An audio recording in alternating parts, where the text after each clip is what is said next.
Welcome guys, sa sika na nating topic guys. Pangalawang topic natin ngayon guys. Pangalawang video natin ngayon. Okay guys, kumusta kayo dyan guys? Okay guys, magandang araw sa inyong lahat guys. Kung ikaw isang OFW guys na hanggang ngayon na OFW o nandito ka man sa Pinas o abroad ka man, para sa iyo ang video na to guys. At para din sa lahat na gustong manonood sa ating vlog na merong munting merong munting matutunan. Okay guys, kumusta kayong lahat yan guys? Okay guys, may topic po, may may share pa ako sa inyo guys about sa yung pag-iipon guys, yung sa akin lang na diskarte sa pag-iipon. Wow. At saka gumagana din naman. Iwan ko lang sa inyo kasi kanya-kanya tayong guys diskarte sa pag-iipon eh. Okay guys, bago natin simulan yung na guys, yung topic natin guys. Kwento ko muna sa inyo yung guys, yung dati kong guys, yung karanasan ko sa pagiging OFW din na kagaya nyo. Yung guys, nabanggit ko guys, unang abroad ko sa Brunei. Sa Brunei guys, hindi man ako nakaipon masyado doon guys. Hindi man ako nakaipon masyado kasi pinapagawa ko, pinupundar ko ng bahay ng mama ko na pinagawa ko ng kunting tulo, yung extension o ganyan. At saka may binibilir na akong mga bagay, kaya hindi ako na nakapag-ipon masyado doon. Siyempre, hindi natin iwasan minsan na magkasakit. Yun po yun guys. Pangalawa kong abroad guys ay sa Pohnpei, Micronesia guys. Ano po yan guys Pohnpei, mga Micronesian po yung nakatira dyan guys. Mga Micronesia sila, parang Pinoy din sila guys, na maitim na kagaya natin. Napansin ko nung guys sa Pohnpei din guys, maganda siya guys na bansa din. Maganda siya na bansa. Yun nga lang, siyempre sa US yan kumbaga US siya dati daw, pero naging colony, iwan ko lang, naging hiwalay siya, na sila sa US. Parang sila sa pagsamahan sila US sa usapan nila, sa agreement, kaya parang na silang nagsarili, kaya dollar rin yung pira nila doon, kaya medyo mababa nga lang. Hindi siya kontrolado talaga sa US talaga. Okay din naman doon guys. Hindi na ako nakaipon doon guys, gawa ng yung kapatid ko namatay biglaan, at saka siyempre kunti lang sahod, kaya sa kakapadala rin, tulong-tulong ng ganun guys. Kaya iba talaga yung medyo malaking sahod guys kaysa yung medyo maliit. Kaya guys, bago kayo mag-abroad guys, piliin nyo yung talaga guys. Piliin nyo yung bansa na pupuntahan nyo na medyo okay na bansa. Yung medyo, hindi naman sa magkagandahang bansa. Sahod naman ang pinag-usapan dito guys Yun namang pinag-usapan, sahod, hindi yung lang kagandahan ng bansa. Maliban na lang guys kung tourist ka lang. Kung marami kang pera, pwede ka sa ibang bansa. Mag-tourist ka lang, tour kasi may pera ka. Pero kung kagaya ka na wala kung pera, naghahanap din ng pera na magtrabaho sa ibang bansa para kumita ng sapato, malaki o maliit.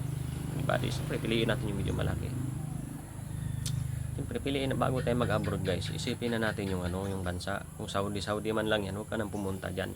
Hindi naman kita dinidiscourage, pero depende din sa Saudi. Mayroong iba na malaking sahod din guys, pero bibihira na lang talaga yung maganda sa Saudi na malaking sahod. Almost talaga medyo maliit kitain mo rin sa Pinas, pero bihira ka magtsambahan na makapasok doon. Di gaya ng ibang bansa na yung rate nila doon, gaya ng Guam o US, Canada, Australia, yung rate nila doon, may policy sila sa labor, sa salary of labor, sa pasahod ng mga tao.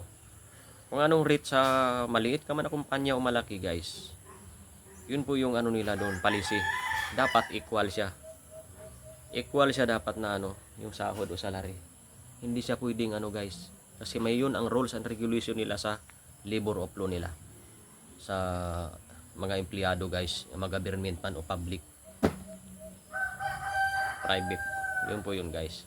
Kaya kailangan natin bago tayo umalis guys, piliin natin yung yung bansa na pupuntahan natin na medyo okay na bansa. Medyo sa sahod, sapat sa'yo na makapagpatayo ba ako ng bahay nito. Yun po yung piliin natin guys. Una, makatulong ba ako sa pamilya natin. Kwentahin mo yung sahod guys. Tulong ko sa pamilya, sa kinabukasan ng mga anak ko, may maipon pa ba ako? Yung panghuli guys, may maitabi pa ba ako? Kung wala kang maitabi guys, kung makakatulong ka man lang sa pamilya mo, sapat na, ay pwede rin yun, kahit wala kang maitabi, nasa iyo na yun. Pero kung para sa akin, dapat i-divide mo siya na mayroong, hati-hati mo siya na mayroong kang matabi kahit papaano, kasi hindi natin alam yung ano guys, yung buhay pag emergency, pag nagkasakit tayo guys o pamilya natin, pag wala tayong pera, ang sama ng loob natin kung saan tayo kukuha ng pera. Yun po yung ano guys, yun po yung excuse me, yun po yung ano guys, yun po yung mahirap guys. Okay guys,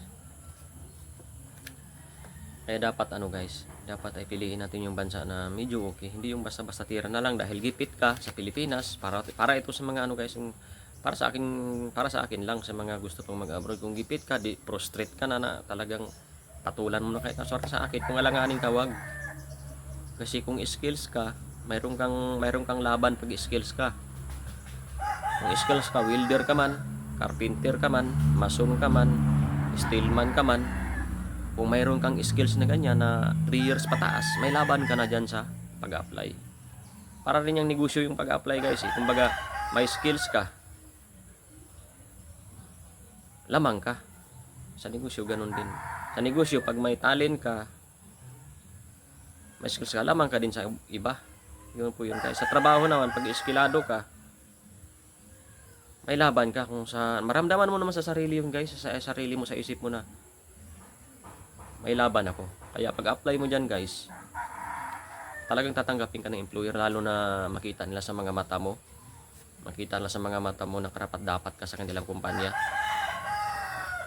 Talagang tatanggapin ka guys, tatanggapin ka nila. At saka maramdaman nila yan, at saka may pagsikhan silang na siguro mayroon silang pinakiramdaman dyan na ito okay to, esprensyado to. Kaya ano, kaya tatanggapin ka talaga nila guys. Okay guys, yun po yun guys. Kaya kailangan piliin natin yung ano guys, piliin natin yung bansa na pupuntahan natin guys. Yun po yun, bago tayo mag-abroad. Okay guys, yung topic natin kanina guys, nakalimutan ko guys, dahil sa aking kwento guys. Okay guys, okay guys, simulan natin yung topic guys. Sa pagiging OFW, kailangan na ano tayo guys, bago tayo mag OFW, topic natin about sa OFW naman to guys, kasi kanina medyo na ano ko nawala sa isip ko gawa ng kwento ko guys. Okay, sa OFW, ganun din to guys.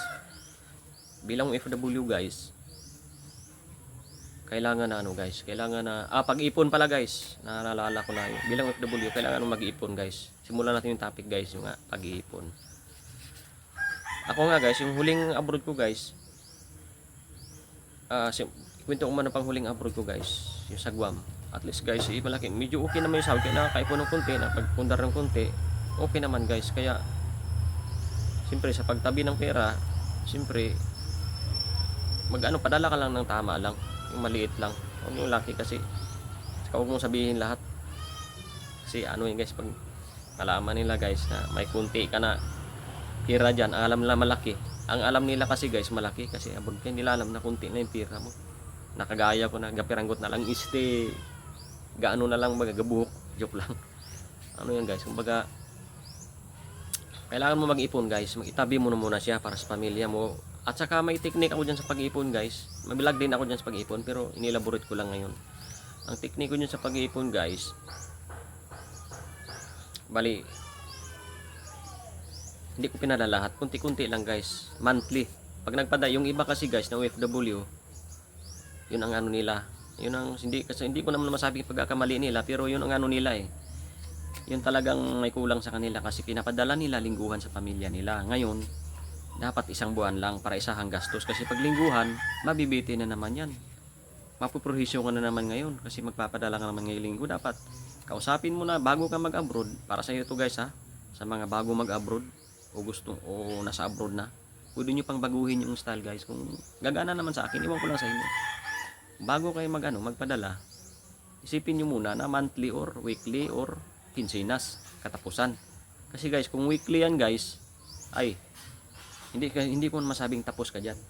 Para sa akin lang, pag napadala mo ng weekly yan, siyempre mismanagement sa gastos, sa mga expenses. Kaya ang mangyari diyan, papadala ka na naman, dapat ipadala mo siya ng quarterly, gaya ko ay end of month, katapusan, para makwintada na ng pamilya mo na matipid nila. Yun po yun guys. Okay guys, para sa ating mga OFW. Yan po yung diskarte ko. Yung ko lang sa inyo, pero gumagana sa akin yan guys. Promise guys. Promise gumagana sa akin yan guys. Okay guys, naniniwala pa ko dito guys na yung kalaban natin dito guys ay yung gasto na hindi na tayo yung kalaban natin na walang control sa pera ba, na hindi natin ma-mismanagement yung pera natin sa abroad, lalo sa abroad. Dapat kasi hindi tayo mahabang buhay sa abroad na malakas. Paano magkasakit tayo dyan? Ako muntik na ako magkasakit. Mayroon pa akong naranasan guys na nagkasakit ako. Muntik na akong mapauwi. Kung wala pa akong pera noon, hirap guys. Kaya guys, mag-ipon ka guys. Yun po yung para sa akin. Kung sundin mo yun, gumagana sa akin. Kung hindi, bahala kayo guys. Yun yung gumagana sa akin guys. Okay guys, samahan mo ako sa aking mga susunod na video guys. Huwag po kayo mag-alala guys. Huwag po kayo mag-alala sa about sa pag-iipon, kasi anuhin nyo lang yan mayroon akong punting sinasabi sa inyo, yung lang gumagana sa inyo to, yung alang yung padala kayo in katapusan para ma-budget lahat ng pamilya mo na yung kulang, hindi yung lingguhan kinsinas. Basta ako katapusan ako guys. Yun po yung kagandahan guys, kasi mo yun guys ba, yung pag-iipon, nakokontrol mo siya guys, nakontrol mo yung pag-iipon. Yan po yung gandahan pag nakaipon ka guys. Siyempre, mas masaya naman yung pag nakaipon ka guys. Mas okay naman sa pakiramdam yun guys.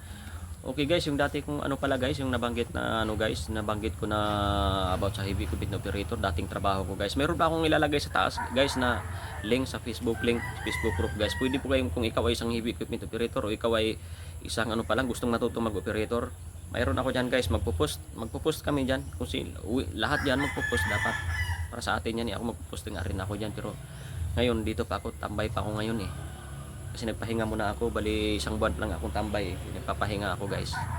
Yun po yun guys. Mayroon akong ilalagay na Facebook dyan guys, na Facebook group. Pwede nyo i-click dyan, andyan po yung mabangis na yung ko dyan, HC operator malupit group. Sa mga gustong matuto or sa mga marunong na, pwede kayong dyan guys, para makatulong tayo din sa mga kapwa operator natin guys. Okay guys, hanggang dito na lang yung video natin guys. Salamat sa panonood. Okay guys, sabi ng Panginoon guys sa Lucas 10:16 ba yun? Sabi ng Panginoon, ang mapagkatiwalaan sa maliit na bagay, mapagkatiwalaan din sa malaking bagay. Ang madaya sa maliit na bagay, madaya din sa malaking bagay. Okay guys, hanggang dito na lang yung video natin guys. Maraming salamat guys. I love you guys. See you my third video, my pangatlong video ko. See you my next video. Love you. Bye bye.